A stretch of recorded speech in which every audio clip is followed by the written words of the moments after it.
Assalamualaikum warahmatullahi wabarakatuh.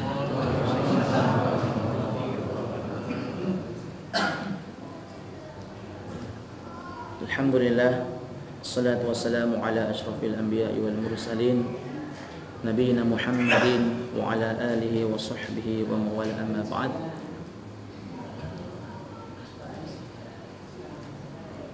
Pakai kabelnya aja apa apa? Kabel ini aja. Asyhadu an la ilaha illallah wahdahu la syarika lah wa asyhadu anna Muhammadan abduhu wa rasuluh la nabiyya wa la rasulahu ba'dah. Alhamdulillah, kita bersyukur kepada Allah Subhanahu wa taala atas nikmat yang Allah karuniakan kepada kita semua, sehingga pada pagi hari ini kita bisa hadir di majelis ta'lim Masjid Al-Muttaqin untuk sama-sama kita mendekatkan diri kita kepada Allah Jalla Jalaluh. Mudah-mudahan Allah Subhanahu wa taala memberikan keberkahan kepada kita semua dan Allah memudahkan jalan kita menuju surga. Man salaka tariqan yaltamisu fi ilman sahalallahu lahu tariqan ilal jannah. Barang siapa yang menempuh jalan untuk menuntut ilmu, untuk mencari ilmu, untuk ikut pengajian, maka Allah akan memudahkan jalan dia menuju surga Allah Subhanahu wa taala. Amin ya rabbal alamin. Bapak Ibu sekalian yang dirahmati Allah, kita akan melanjutkan kajian kita kitab 40 karakteristik mereka dicintai oleh Allah Subhanahu wa taala. Golongan yang ke-10 yaitu orang-orang yang senang membaca suratul Ikhlas. Bapak Ibu sekalian yang dirahmati Allah, pada kesempatan ini kita akan melanjutkan golongan yang dicintai oleh Allah Subhanahu wa taala adalah golongan ke-10. Siapakah mereka? Golongan 10 adalah orang-orang yang senang membaca surah Al-Ikhlas.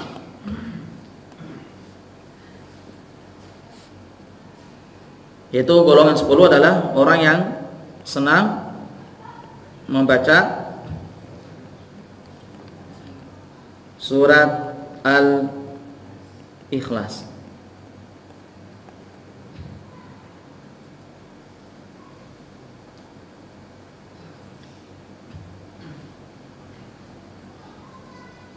Baik, di sini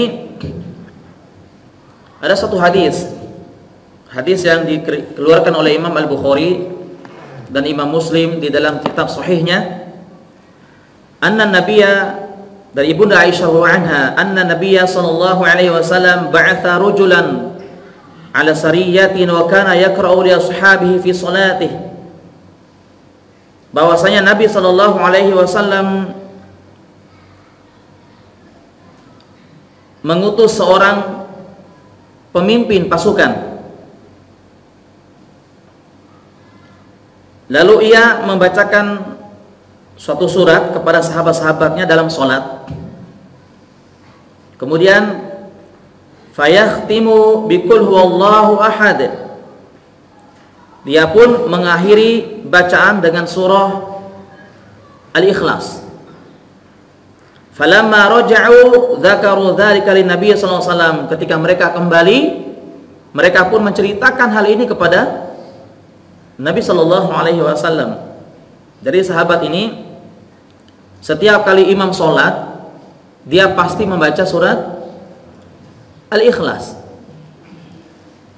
Di rakaat pertama membaca surah Al-Ikhlas, kemudian setelah surat Al-Ikhlas baru surat yang lain.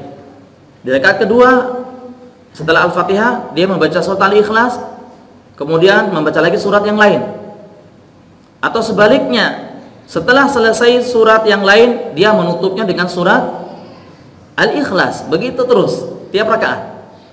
Kemudian para sahabat yang lain yang mendengarkan sahabat ini menjadi imam, mereka melaporkan kepada Rasulullah sallallahu alaihi wasallam.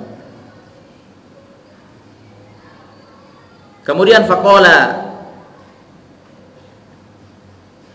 lalu Rasulullah sallallahu alaihi wasallam bersabda, saluhu li ayyi syai'in yasna'u dzalika.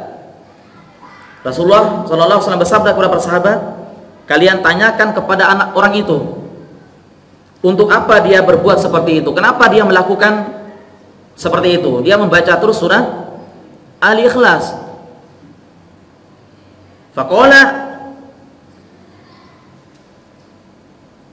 li'annaha sifatur rahmani wa ana uhibbu an aqra'a biha. Lalu sahabat yang jadi imam itu berkata kepada Rasulullah sallallahu alaihi wasallam, wahai Rasulullah, li'annaha sifatur rahman, karena di dalam surat Al-Ikhlas itu, wahai Rasulullah, itu mengandung sifat-sifat Allah yang Maha Pengasih. Kemudian wa ana uhibbu an aqra biha, dan saya pun sangat mencintai membaca surat Al-Ikhlas itu, karena di dalam surat Al-Ikhlas mengandung sifat-sifat apa? Allah Subhanahu wa taala, mengandung sifat pengasihnya Allah Subhanahu wa taala. Faqala sallallahu alaihi wasallam, maka Rasulullah SAW pun bersabda, akhbiruhu annallaha yuhibbu. Rasulullah bersabda kepada para sahabat, kasih tahu si pemuda itu, ketika dia mencintai surat Al-Ikhlas, suka membaca surat Al-Ikhlas, beritahukan kepada dia bahwa Allah telah mencintai dia. Masya Allah, luar biasa. Suratnya pendek, sudah hafal belum? Kan cuma saya tanya. Sudah hafal ya? Surat apa? Al-Ikhlas. Kemudian dalam satu hadis, hadis dari sahabat Abdullah bin Buraidah dari bapaknya, ia berkata, di sini sahih riwayat Imam At-Tirmidzi dan yang lainnya. Abdullah bin Buraidah radhiyallahu anhu berkata, sami'an Nabi sallallahu alaihi wasallam rajulan yaqulu. Nabi sallallahu alaihi wasallam pernah mendengar seorang mengucapkan, Allahumma inni as'aluka bi annaka antallahul ahad as-samadul ladzi lam yalid wa lam yulad wa lam yakul lahu kufuwan ahad. Faqala Rasulullah sallallahu alaihi wasallam, laqad sa'alallaha bismil 'azamil ladzi idza su'ila bi a'ta bi wa idza du'iya bihi ajaba. Nabi sallallahu alaihi wasallam pernah mendengarkan seorang laki-laki yang mengucapkan kalimat, Allahumma, ya Allah, inni as'aluka, sesungguhnya hamba meminta kepada engkau, bi annaka antallahul ahad, bahwasanya engkaulah yang Maha Esa, as-samad, tempat bergantung, alladzi lam yalid wa lam yulad, yang mana engkau tidak melahirkan dan tidak pula dilahirkan, wa lam yakul lahu kufuwan ahad, dan tidak seorang pun yang sebanding dengannya. Nah, ketika Rasulullah SAW mendengarkan seorang pemuda yang berdoa dengan kalimat tadi, Allahumma inni as'aluka antallahul ahadu as-samad alladzi lam yalid wa lam yulad. Maka apa kata Rasulullah kepada laki-laki tadi? Laqad sa'alallaha bismil a'zam, sungguh si pemuda itu telah meminta dan berdoa kepada Allah dengan nama-nama Allah yang sangat agung. Alladzi idza su'ila bih, yang dengannya apabila dia meminta, ya, apabila dia meminta dengan kalimat tadi kepada Allah, a'talahu, maka pasti Allah akan memberikan permintaannya. Wa idza du'iya bihi ajaba, dan seandainya dia berdoa sebelum meminta hajatnya, sebelum berdoa dia membaca kalimat ini dulu, ya. Apa kata Rasulullah? Du'iya bihi ajaba, maka pasti Allah akan mengabulkan seluruh doa-doanya. Masya Allah. Ini keagungan daripada surah Al-Ikhlas.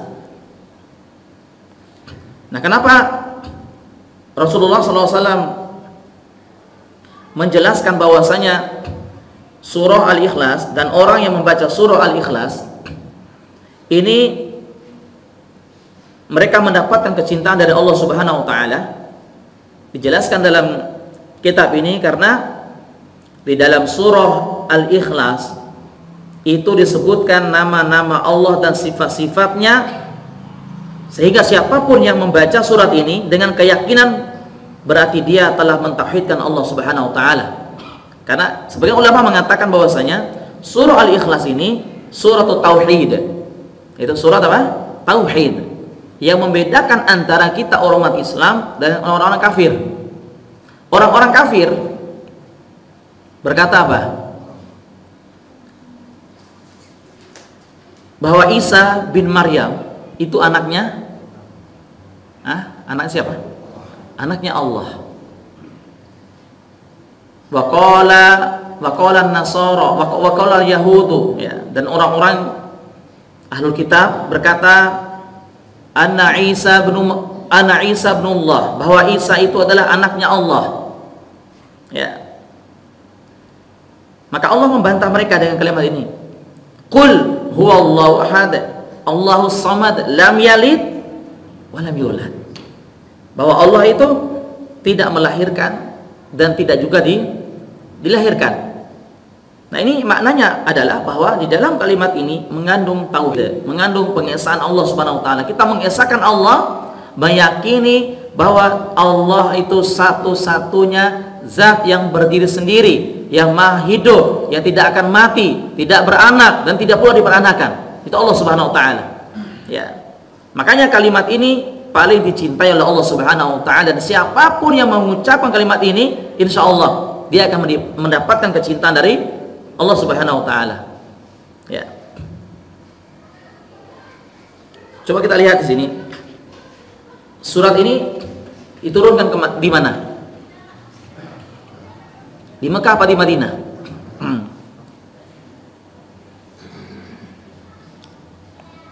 Surah Al-Ikhlas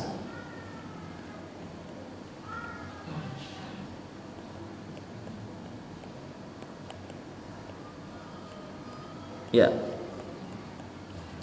di Mekah Rasulullah SAW berdakwah berapa lama? Di Madinah berapa? 10 tahun. Dakwah yang pertama Rasulullah SAW sampaikan di kota Mekah, dakwah apa? Tauhid. Dakwah tauhid. Ketika Rasulullah SAW hijrah ke Madinah, yang pertama kali Rasulullah lakukan apa? Siapa yang tahu? Yang pertama kali Rasulullah lakukan ketika di kota Madinah, siapa yang tahu? Ngapain Rasulullah? Itu masjid itu nanti nomor 2. Masjid apa yang pertama kali dibangun Rasulullah? Masjid Kuba. Ya, Masjid Kuba. Pernah sholat di sana, Pak?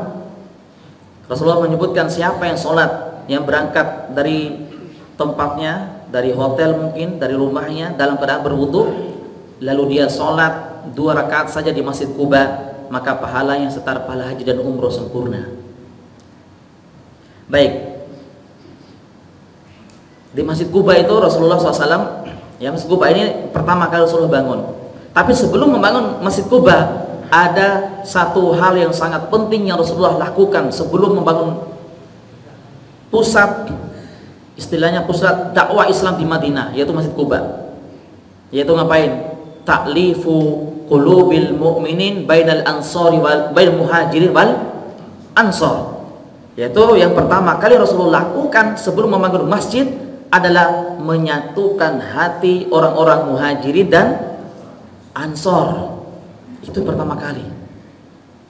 Makanya di situ bisa kita ambil kesimpulan bahwasanya Islam ini akan tegak. Islam ini akan tegak di atas permukaan bumi dengan dua, Pak. Yang pertama, kekompakan umat Islam. Betul tidak? Umat Islam kompak. Coba kita lihat bagaimana kekompakan umat Islam ketika acara apa namanya itu dulu 212 ya. Walaupun ini dipersisikan ya. Intinya bagaimana mereka kompak, Masya Allah ya. Kemudian apa lagi? Ketika sholat Jumat, Masya Allah kompak, bareng, ramai-ramai gitu kan. Makanya orang-orang kafir itu pernah berkata, seandainya umat Islam sholat subuhnya penuh di masjid seperti sholat Jumatnya, maka pasti mereka akan menang. Masya Allah, pasti mereka akan menang, menguasai dunia ini. Seandainya sholat subuh seperti sholat Jumat. Tapi maaf, yang sholat Jumat itu biasanya rata-rata yang jarang ke masjid paling banyak, betul nggak? Ya, kita doakan semoga mereka mendapatkan hidayah dari Allah Subhanahu wa taala, Pak. Nah, Bapak Ibu sekalian, jadi kekuatan umat Islam itu ada di dua, Pak. Yang pertama kekompakan. Kekompakan. Siapapun kalau kompak pasti menang insya Allah. Contoh, ketika perang Badar Kubro. Ketika perang Badar, ya, jumlah umat Islam 314 orang. Jumlah orang kafir berapa? 1.300, lebih kurang. Satu berbanding berapa? Satu berbanding 4 ya. Nah, yang menang itu kira-kira yang mana ini? Umat Islam apa orang kafir? Umat Islam. Kenapa? Karena mereka kompak, Pak. Di perang Badar mereka kompak, taat sama Rasulullah SAW. Rasulullah melarang ini, mereka tidak melanggar. Rasulullah memerintahkan ini, mereka pun ikut taat sama Rasulullah SAW. Masya Allah. Perang Hunain, perang Hunain, menang apa kalah?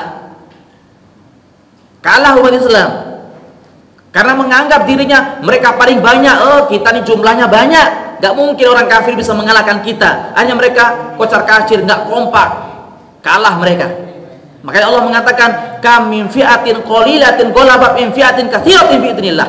Betapa banyak jumlahnya yang sedikit bisa mengalahkan jumlah yang banyak dengan izin Allah Subhanahu wa taala.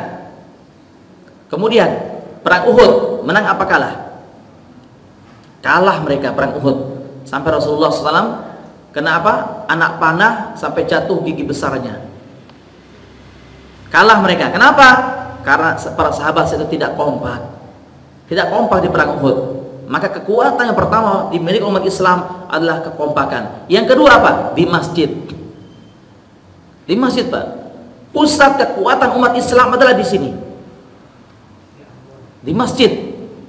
Ya. Kekuatan umat Islam di masjid, Pak.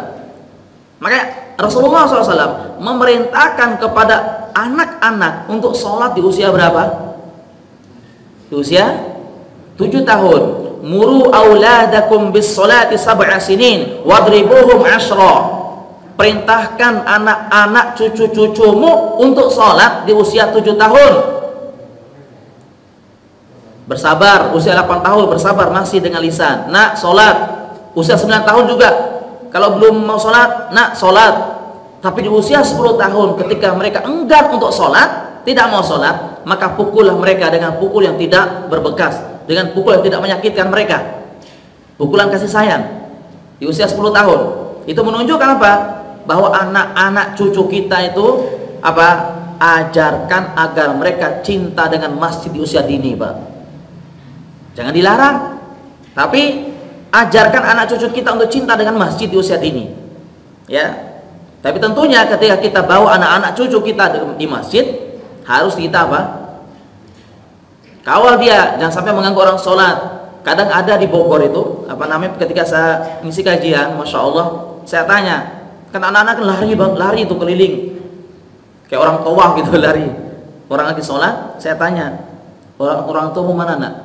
Bapak saya nggak pernah ke masjid. Tuh, terus kamu? Saya disuruh ke masjid katanya. La haula wala quwata illa billah. Ini musibah. Bapaknya nggak pernah ke masjid, tapi anaknya disuruh ke masjid. Musibah nggak, Pak? Ini musibah. Masya Allah.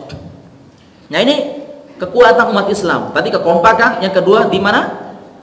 Di masjid. Nah, inilah yang dilakukan Rasulullah sallallahu alaihi wasallam, Bapak sekalian, ketika 13 tahun di Mekah, Rasulullah dakwah tauhid, mengajak umat Islam agar beribadah kepada Allah dan menjauhi segala bentuk kesyirikan, beribadah kepada selain Allah Subhanahu wa taala. Nah, ketika berhijrah ke Madinah, bukan dakwah tauhid yang pertama, tapi menyatukan hati orang Muhajirin dan Ansor. Karena Rasulullah tahu kalau mereka kompak bersatu, Islam akan menang insyaallah. Masya Allah ya, Pak. Ta'liful qulub, ya. Bapak Ibu sekalian yang terhormati Allah Subhanahu wa taala. Kemudian yang berikutnya,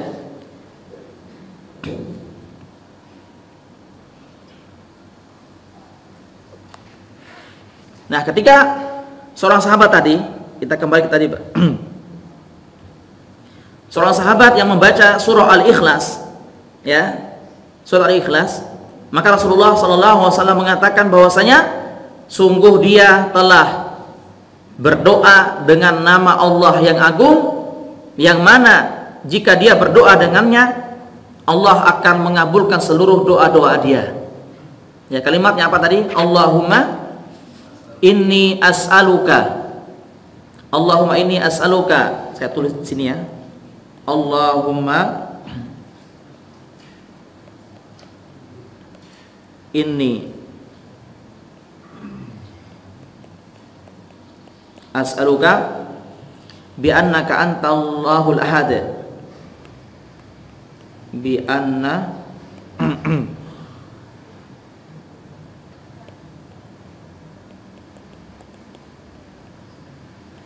antallahul ahad,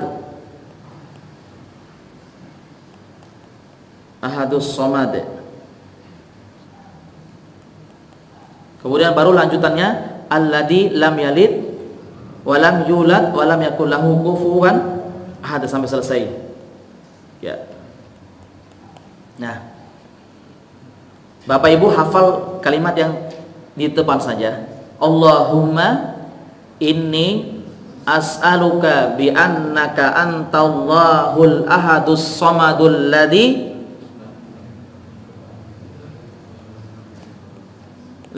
lam yalid wa lam yulad wa lam yakul lahu kufuwan ahad. Silakan dihafal dulu, Pak, Bu, sebelum kita lanjut kajian. Allahumma inni as'aluka bi annaka antallahul ahadus samad alladzi lam yalid wa lam yulad wa lam yakul lahu kufuwan ahad.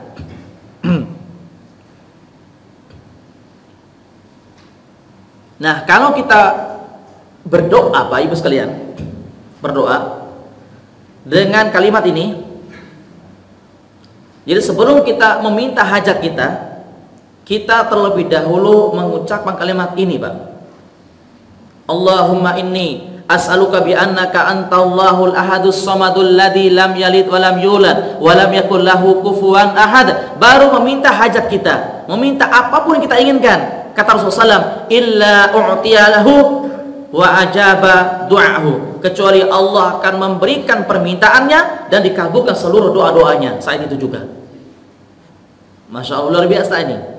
Pantas Allah mencintai orang yang senantiasa membaca kalimat apa? Kalimat surat Al-Ikhlas tadi. Karena tadi mengandung apa? Tauhid, ya, mengandung tauhid.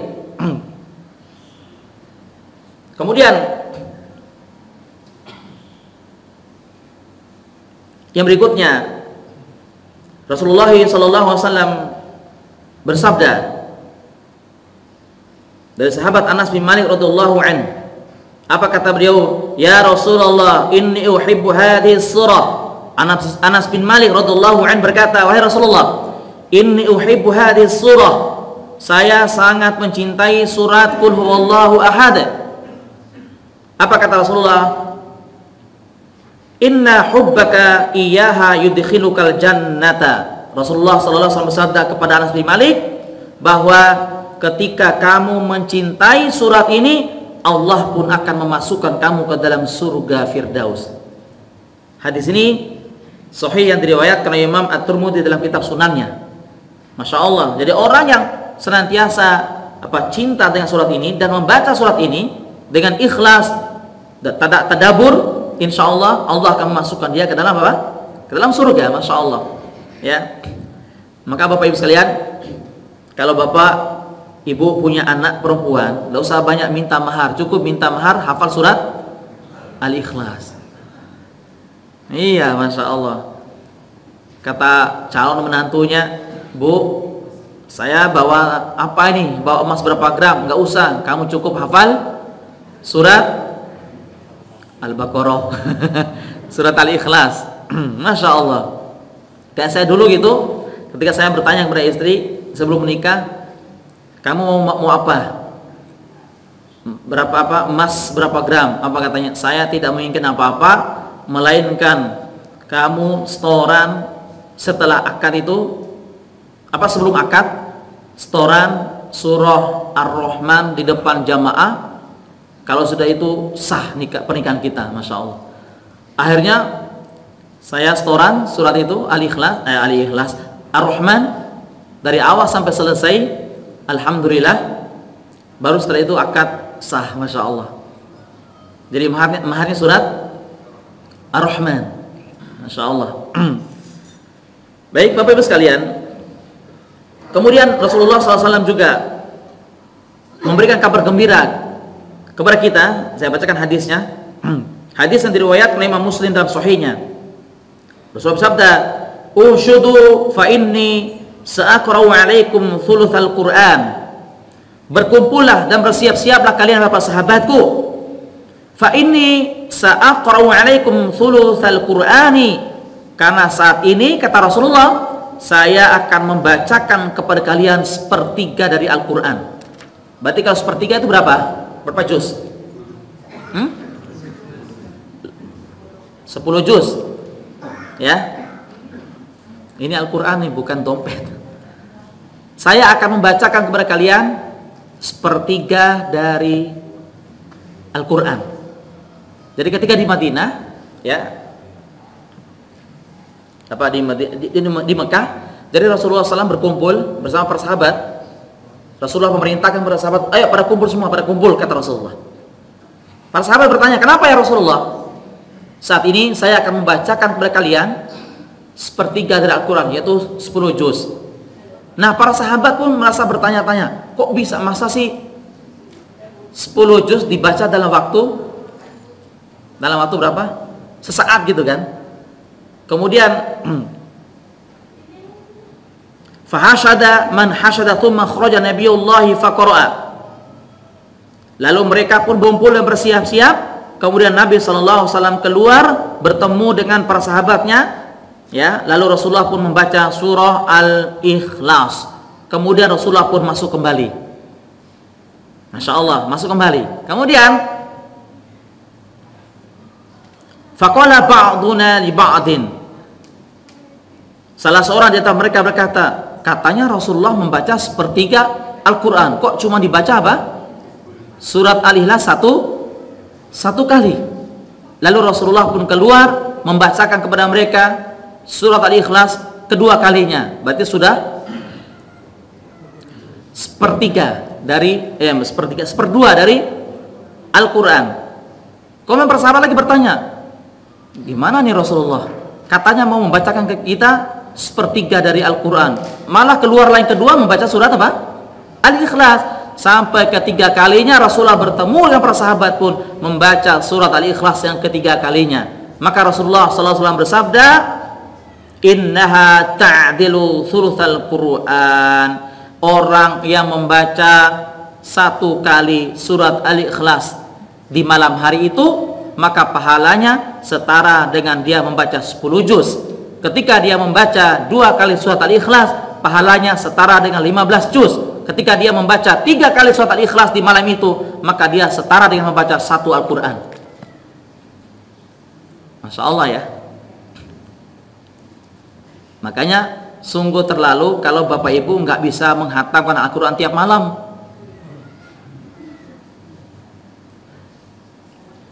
Ada santriwati saya kaget, Ustadz, alhamdulillah dengan izin Allah saya bisa menghatamkan tiap malam Al-Quran. Kaget saya, karena tadinya sebelum dia ini saya sudah menyampaikan keutamaan surat apa? Al-Ikhlas. Kok bisa kamu? Alhamdulillah ada ilmunya Ustadz. Gimana caranya gitu kan? Ternyata dia cukup membaca surat Al-Ikhlas sebanyak 3 kali. Masya Allah. Berarti setara dengan apa? 1 Al-Quranul Karim. Nah, tadi malam baca nggak Pak Ibu sekalian? Berapa kali? 1 kali? Ya lumayan. Makanya tadi di rakaat kedua saya membaca Al-Ikhlas. Semoga yang mendengarkan tadi ketika saya membaca surat Al-Ikhlas di rakaat kedua mendapatkan 10 juz pahala Al-Quran insyaallah. Ya. Yang penting apa? Yang penting dengarkan baik-baik. Tapi kalau Bapak Ibu ketika saya imam tadi rakaat kedua memikirkan lain-lain, wah hari ini hari Ahad, nanti jalan-jalan kemana ya gitu kan, enggak dengarkan bacaan imam, enggak mendapatkan pahala itu. Makanya syarat untuk mendapatkan pahala dari mendengarkan Al-Quran harus kita dengarkan baik-baik dengan khusyuk, barulah Allah akan memberikan apa? Pahala yang sempurna sama dengan pembacanya. Ya, Masya Allah. Baik Bapak sekalian, mungkin di antara kita sulit untuk menghatamkan Al-Quranul Karim. Sulit. Padahal Rasulullah SAW di dalam satu riwayat Imam Ahmad di dalam kitab Musnadnya, Imam Ahmad rahimahullah taala meriwayatkan bahwasanya Nabi SAW bersabda, "Iqra'u ikhtamul Qur'ana." Hatamlah Al-Quran nih 30 juz setiap 3 hari sekali Pak.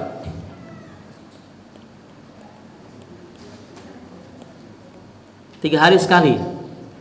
Perintah Nabi SAW.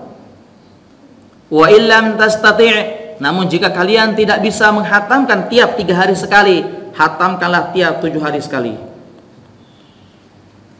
Saya tanya dulu Bapak Ibu sekalian, berat nggak 3 hari sekali ini? Jujur aja nggak apa-apa. Berat nggak? Iya, sangat berat ya. Rasulullah memberikan dispensasi lagi. Kalau tidak bisa menghatamkan 3 hari sekali, maka hatamkan tiap 7 hari sekali. Masih berat nggak? Masih. Ya, masih, nggak apa-apa. Masih berat, lumayan berat. Yang atas paling berat. Baik, Rasulullah memberikan dispensasi lagi. Kalau tidak bisa menghatamkan 7 hari sekali, Rasulullah SAW bersabda yang terakhir kalinya, jangan melewatkan tiap 40 hari sekali. Masih berat nggak? Keterlaluan.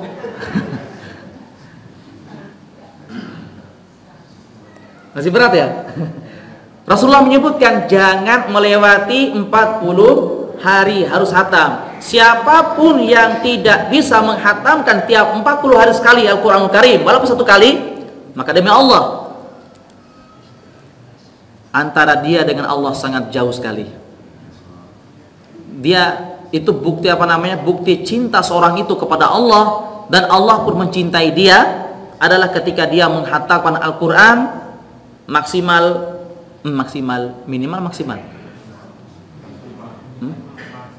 maksimal 40 hari sekali, jangan lebih dari 40 hari. Ya. Ustadz, kok berat menghatamkan Al-Quran? Ingat, Utsman bin Affan radhiyallahu anhu pernah berkata, perkataan ini diriwayatkan Imam An-Nawawi di dalam kitabnya At-Tibyan fi Adabi Hamatul Quran. Apa kata Utsman bin Affan radhiyallahu anhu? Beliau berkata, "Lau anna qulubana tahurat ma syabi'na min kalami rabbina." Perlu dicatat baik-baik. Apa kata Utsman bin Affan radhiyallahu anhu? Seandainya hati seseorang itu bersih, maka dia tidak akan pernah kenyang untuk menghatamkan Al-Quran. Dia tidak akan pernah kenyang untuk membaca Al-Quranul Karim. Tapi karena hati dia itu kotor, banyak kemaksiatan dia lakukan, banyak dosa yang dia lakukan yang tidak dia sadari, sehingga menyebabkan dia malas, bahkan cepat bosan untuk membaca Al-Quranul Karim. Sebagai renungan buat kita Bapak sekalian, kenapa selama ini kita sulit untuk membaca Al-Quran? Kenapa selama ini kita bosan membaca Al-Quran? Kalau megang HP, Masya Allah, berjam-jam kuat. Tapi kalau megang Al-Quranul Karim, membaca Al-Quranul Karim, sulit. Bahkan cepat bosan kita membaca Al-Quranul Karim. Kita kembali lagi ke diri kita masing-masing. Yang pertama kali harus kita periksa adalah qalbu kita, yaitu apa? Hati kita masing-masing. Demi Allah, berat dan ringannya seseorang itu membaca Al-Quran tergantung bersih dan kotornya hati yang dia miliki. Imam Ghazali rahimahullah ta'ala di dalam kitabnya Ihya Ulumuddin rahimahullah ta'ala, di dalam kitab Ihya Ulumuddin, beliau menyebutkan bahwa wa min al-asbabi, di antara sebab ya yang membuat seorang hamba tidak bisa bangun malam untuk sholat tahajud, untuk bermunajat kepada Allah Subhanahu wa taala. Dia berat untuk sholat tahajud, dia sulit untuk sholat tahajud. Itu disebabkan karena dosa hatinya di siang hari. Paham gak? Dia berat untuk qiyamul lail, sulit untuk sholat tahajud, padahal sudah pasang alarm nih, bangun jam 3, bunyi alarm, bangun kita, ternyata bangunnya bukan untuk sholat, tapi bangunnya untuk matikan alarm lalu tidur lagi. Itu perlu diperiksa, dicek itu. Apa yang menyebabkan kita itu berat? Demi Allah, Imam Ghazali mengatakan karena di siang hari ada kemaksiatan hati yang dia tidak sadar. Ada dosa yang dilakukan sama hatinya. Inilah yang dicontoh oleh imam salaf kita, para salafus saleh, yaitu Imam Sufyan Ats-Tsauri rahimahullahu taala. Beliau pernah berkata, ini sebagai bahan renungan buat kita Bapak sekalian pada pagi hari ini. Kita catat baik-baik, kita tulis dengan tinta emas perkataan beliau ini. Apa kata beliau? Wallahi fa inni hurrimtu qiyamul laili bi sittati ashhurin bidanbin adnabtu. Demi Allah, saya pernah terhalang tidak bisa bangun sholat tahajud selama 6 bulan berturut-turut. 6 bulan lamanya beliau tidak bisa bangun sholat tahajud disebabkan karena satu dosa yang beliau lakukan. Beliau berkata apa Pak? Demi Allah, saya tidak bisa bangun malam untuk sholat tahajud karena satu dosa yang saya lakukan. Kalau kita hari ini berapa dosa yang kita lakukan Pak?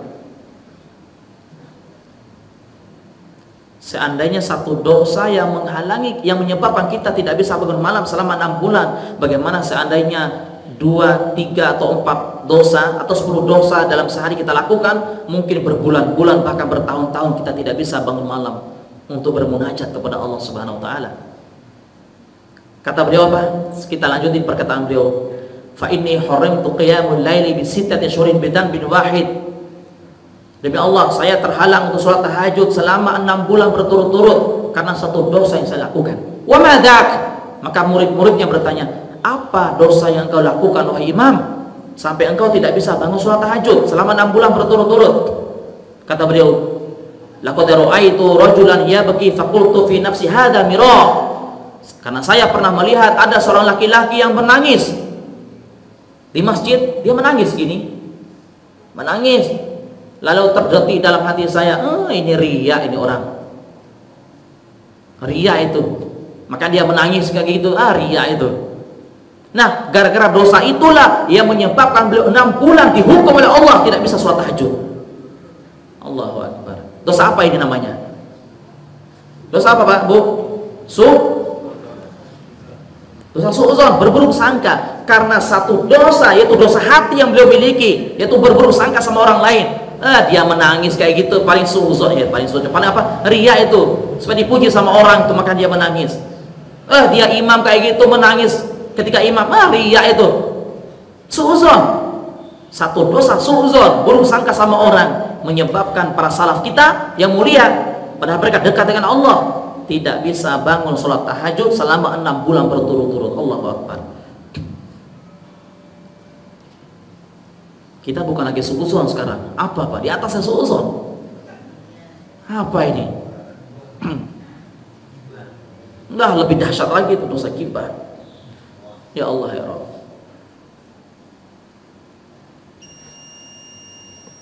Perasaan baru mulai ya. Cepat banget. Masya Allah. Kayaknya baru 15 menit kita kajian nih. Baik Bapak Ibu sekalian yang dirahmati Allah Subhanahu wa taala. Maka kita kembali ke tadi. Saya mengajak kepada Bapak Ibu sekalian, kalau kita ingin mendapatkan kecintaan dari Allah, jangan pernah jauh dari ini, Pak. Jangan pernah jauh dari Al-Qur'anul Karim. Kalau Bapak Ibu ingin dimudahkan segala urusannya, dekat dengan Allah Subhanahu wa taala. Dekat dengan ini Al-Qur'anul Karim. Ya. Maka ada yang bertanya sama saya. Kemarin ada yang WA di beberapa hari lalu, Ustadz, kenapa saya susah mendapatkan jodoh? Saya sudah lama hidup membujang, kok susah saya mendapatkan jodoh? Akhirnya saya jawab dengan kalimat yang singkat dari saya. Jodoh itu sudah ada yang mengatur, maka dekatin siapa yang mengatur. Selesai masalah. Paham nggak maksudnya? Singkat itu, jodoh itu sudah ada yang mengatur, maka dekatin yang mengatur itu. Siapa yang mengatur jodoh, Pak? Allah, maka dekatin Allah. Sama halnya dengan rezeki. Rezeki sudah ada yang atur semua, maka dekatin tuh yang mengatur rezeki. Itu Allah Jalla Jalaluhu. Allah pasti akan memberikan rezeki kepada kita. Allah pasti memberikan jodoh. Masya Allah. Kemarin sore, ini tahadus bin nikmah, menceritakan nikmat Allah Subhanahu wa taala. Kemarin selesai kajian di Kebayoran hari Sabtu kemarin. Ada anak muda yang datang ke saya, dia pengidap HIV. HIV, Pak. Umurnya 20 tahun. Dia melakukan maksiat gay itu apa? Sesama jenis sama laki-laki. Itu hampir sampai 15 kali. Dia cerita ke saya kemarin. Sudah 15 kali lebih kurang, Ustaz. Itu yang saya ingat. Ya Allah, ada kalimatnya yang saya ingat. Berarti yang enggak dia ingat tuh mungkin banyak lagi. Nauzubillah min dzalik. Akhirnya dia lemas saja, datang tuh gemetaran dia. Ya, pokoknya bawahnya lemas. Yang namanya HIV kan lemas. Saya bilang, "Mau sembuh enggak?" Ini yang kesekian kalinya saya tangani HIV. Dan alhamdulillah udah 3 atau 4 kali pengidap HIV sembuh dengan izin Allah saat itu juga. Kata dokter nggak ada, ya nggak ada obatnya. Kata dokter. Akhirnya saya bilang ke dokter, "Dok, bukan nggak ada obatnya, tapi belum ketemu obatnya." Betul nggak? Kalau kita mengatakan tidak ada obatnya, berarti kita telah menyalahi kodrat, menyalahi sunnah Nabi SAW. Rasulullah bersabda, "Ma anzalallahu da'an illa anzalallahu dawa'an." Tidaklah Allah menurunkan sebuah penyakit kecuali pasti Allah akan menurunkan obatnya, penawarnya. Jelas? Akhirnya saya bilang, mau Ustaz. Akhirnya saya suruh berwudu, lalu dia sholat 2 rakaat. Jadi gini, urutan kayak gini. HIV ini sebabnya, ini disebabkan karena dia melakukan pelanggaran. Berarti dosa kan? Betul nggak? Dosa. Allah Subhanahu wa ta'ala memberikan hukuman berupa HIV itu disebabkan karena satu pelanggaran. Itu apa? Dosa. Dan dosa ini akan terhapus dengan cara apa? Bertobat. Kalau sudah bertobat, otomatis dosanya hilang nggak? Hilang. Kalau dosa sudah hilang, penyakitnya pun akan hilang. Mana dalilnya? Quran surah An-Nisa ayat 79.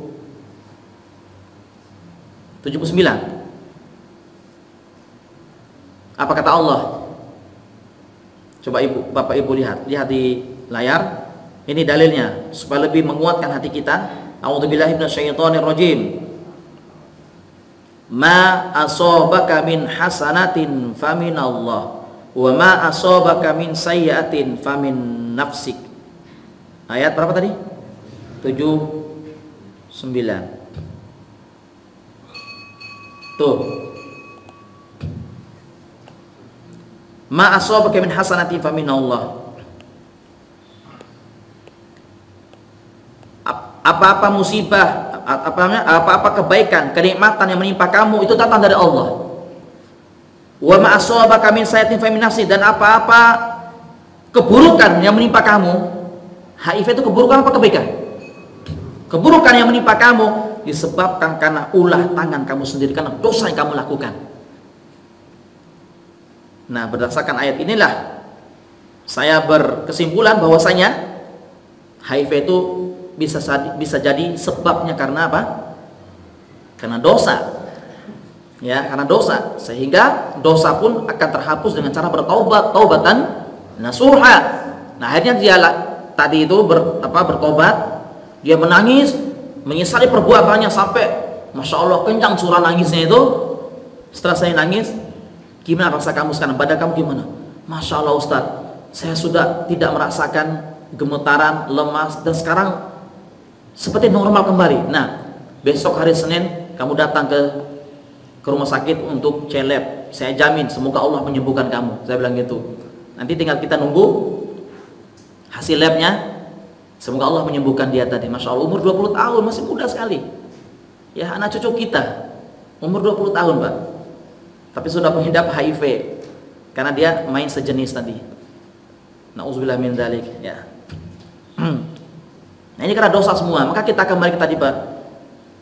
Kalau kita ingin ya mendapatkan kecintaan dari Allah, dimudahkan segala urusannya, termasuk nih Pak, termasuk diberikan imun tubuh yang kuat untuk menangkal virus-virus ini, termasuk virus 19 ya, COVID-19, maka lebih dekat dengan Al-Quran, banyak membaca Al-Quran Al-Karim.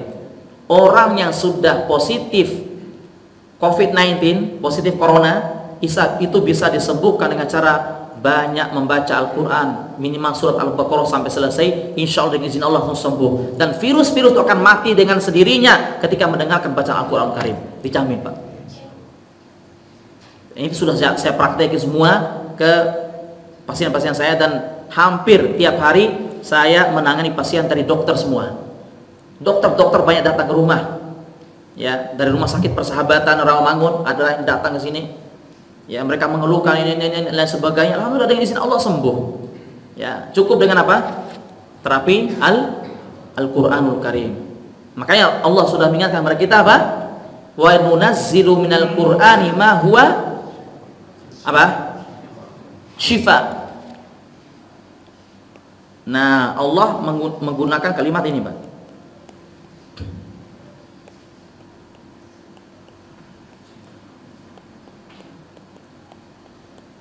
Nih, syifaun artinya apa? Obat. Dawaun artinya apa? Obat. Tapi Allah berkaitan dengan Al-Quran lebih memilih kalimat syifa. Maknanya kata Al-Imam Ibnu Qayyim dalam kitabnya Ad-Da'u wad-Dawa, beliau menjelaskan bahwasanya syifa itu ada perbedaan dengan dawa. Kalau dawaun, habatus sauda, obat pil dari dokter, itu dawa namanya. Ya kan? Itu hanya mengobati penyakit luar, penyakit zohir. Tapi kalau syifaun, obat untuk penyakit jasmani sekaligus rohani. Berarti Al-Quran menyembuhkan penyakit apa? Jasmani dan rohani. Termasuk bapak ibu punya penyakit apapun, cukup tempelkan tangan kanannya ke tempat yang sakit, baca surat Al-Ikhlas 3 atau 5 kali, insya Allah sembuh. Yang penting kita yakin sama Allah Jalla Jalaluh. Ya, tahu nggak? Yang menyebabkan kita sembuh itu bukan karena obat itu, Bapak Ibu sekalian. Bukan karena obat yang dikasih sama dokter, bukan. Tapi karena keyakinan kita. Karena yakin, sugesti. Wah, kalau minum obat ini sembuh, benar sembuh karena keyakinan kita. Ya, paham kira-kira ya? Makanya apa namanya? Jangan jauh dari ini. Jangan jauh dari apa? Al-Qur'anul Karim. Mulai sekarang kita lebih cinta dengan Al-Qur'anul Karim. Bila perlu, tanamkan keyakinan, tekad yang kuat kepada dalam hatinya, Bapak Ibu sekalian. Ya Allah, hamba tidak akan mau meninggal dunia sebelum hamba menghafal Al-Quran 30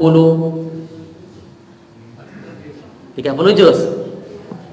Kata ibu-ibu, aduh berat. Ya udah, kalau nggak bisa 30 juz, minimal juz 30 dah. Ya, insya Allah bisa. Ya, bisa. Tapi kalau nggak bisa juga, ada caranya Pak Ibu sekalian. Ada caranya. Memfasilitasi para penghafal Al-Qur'anul Karim. Sebagaimana yang disebarkan itu, ya kita punya apa namanya?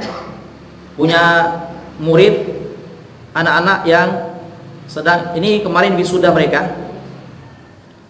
Murid kita santri bina Qur'ani, rumah Qur'ani, bina Qur'ani yang kami bina di Depok ya, di Cimanggis.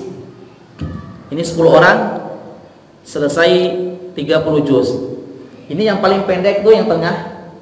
Dia menyelesaikan Al-Qur'an 30 juz dari Al-Fatihah sampai surat An-Nas dalam waktu 33 hari. Jangan kaget, Pak. Saya ada metodenya tercepat. Mungkin bisa dikatakan tercepatlah di beberapa pesantren. 33 hari selesai 30 juz, itu yang paling kecil di tengah. Alhamdulillah, tercepat dari semua santri. 33 hari 30 juz. Nah, siapapun yang punya anak cucu menghafal Al-Qur'anul Karim, maka kelak di akhirat dia akan memakaikan mahkota dari surga untuk di kepala kedua orang tuanya. Masya Allah.